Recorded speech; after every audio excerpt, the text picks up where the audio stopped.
এই প্রচণ্ড গরমে মন প্রাণ ঠান্ডা করতে বানিয়ে নিন ম্যাঙ্গো লস্যি বা আমের লস্যি। এটা খেতে যে কি অপূর্ব হয়, একবার কিন্তু না খেলে বিশ্বাস করতে পারবেন না। এর জন্য এখানে আমের স্লাইস নিয়ে নিচ্ছি, এখানে আমের পিঠের অংশটা নিয়ে নিয়েছি। আপনারা চাইলে আঠির থেকেও আমের স্লাইস কাচিয়ে নিয়ে নিতে পারেন, তবে পিঠগুলো নিতেই বেশি সুবিধা হয় যেহেতু, সেই জন্য আমের পিঠের থেকে এভাবে আমটা চেঁচে বার করে নিচ্ছি। এটা কিন্তু বানানো খুবই সহজ, একেবারে ফ্যানের তলায় বসে আরাম করে বানিয়ে নিয়ে আরাম করে খেতেও পারবেন, আর ইনস্ট্যান্ট কিন্তু এটা তৈরি হয়ে যায়। আইসক্রিমের ক্ষেত্রে যেমন জমানোর একটা ব্যাপার থাকে, তাই বানানোর পর অনেকক্ষণ অপেক্ষা করার একটা ব্যাপার থাকে, অনেকটা সময় সাপেক্ষ কাজ, কিন্তু এটা কিন্তু একেবারে আপনি 2 মিনিটের মধ্যে বানিয়েই এক ঢোকে খেয়ে নিতে পারবেন আর মন প্রাণ ঠান্ডা হয়ে যাবে। এর জন্য প্রথমেই আমের কিউবগুলো নিয়ে নিলাম। এখানে একটা মিক্সার জারের মধ্যে 2টো আমের থেকে আমি এই কিউবগুলো বার করে নিয়েছি। এবার দিয়ে দিচ্ছি এখানে টক দই। আপনারা চাইলে মিষ্টি দইও ব্যবহার করতে পারেন, তবে আমার মনে হয় লস্যির ক্ষেত্রে টক দইটাই কিন্তু বেস্ট হয়, বেশ একটা টক মিষ্টি স্বাদ আসবে, সেই জন্য এখানে টক দই ব্যবহার করছি।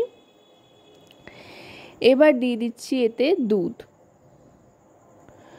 দই আর দুধ দুটোই কিন্তু এখানে সম পরিমাণে নিয়েছি। দুধটা একবার ফুটিয়ে নিয়ে একেবারে ঠান্ডা করে নিয়ে তারপরে নিয়েছি, আর নিয়ে নিচ্ছি কয়েকটা আইস কিউব, আর তারপর দিয়ে দিচ্ছি চিনি। এখানে হাফ বাটির মতো চিনি দিয়ে দিলাম। চিনির পরিমাণটা আপনারা আপনাদের স্বাদ অনুযায়ী কম বেশি করে নিতে পারেন। এবার ঢাকনা বন্ধ করে মিক্সার জারে এটা ভালো করে একবার ব্লেন্ড করে নেব। খুব বেশি ব্লেন্ড করার দরকার নেই, একবার ব্লেন্ড করে নিলেই কিন্তু খুব সুন্দর একটা টেক্সচার চলে আসবে। এবার এটা আস্তে করে গ্লাসের মধ্যে ঢেলে নিচ্ছি। মোটামুটি ছোট গ্লাসে 4 গ্লাস মতো কিন্তু আমার লস্যি তৈরি হয়েছে।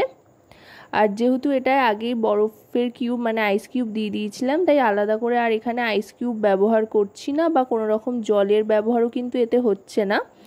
যতটুকু আইস কিউব দিয়েছি তাতে করেই যতটুকু যা জল হবে, আর দুধ দিয়েছি, লিকুইড দুধ যেহেতু ব্যবহার করেছি, তাই আর কিন্তু এখানে কোনো রকম জলের ব্যবহার করছি না। আশা করব রেসিপিটি আপনাদের ভালো লাগবে। ভালো লাগলে অবশ্যই রান্নাবাটি চ্যানেলটিকে সাবস্ক্রাইব করে লাইক শেয়ার কমেন্টের মাধ্যমে আমাদের পাশে থাকবেন। এবার এটা সার্ভ করে দিলাম ঠান্ডা ঠান্ডা খাওয়ার জন্য, পাশে আমের স্লাইস দিয়ে, দেখতে যাতে সুন্দর লাগে। তো আজকের এই ম্যাঙ্গো লস্যির রেসিপি আপনাদের কেমন লাগলো সেটা কিন্তু অবশ্যই আমাকে কমেন্টের মাধ্যমে জানাবেন। এই গরমে সকলে খুব ভালো থাকবেন, সুস্থ থাকবেন, আর রান্নাবাটির সাথে থাকতে ভুলবেন না যেন।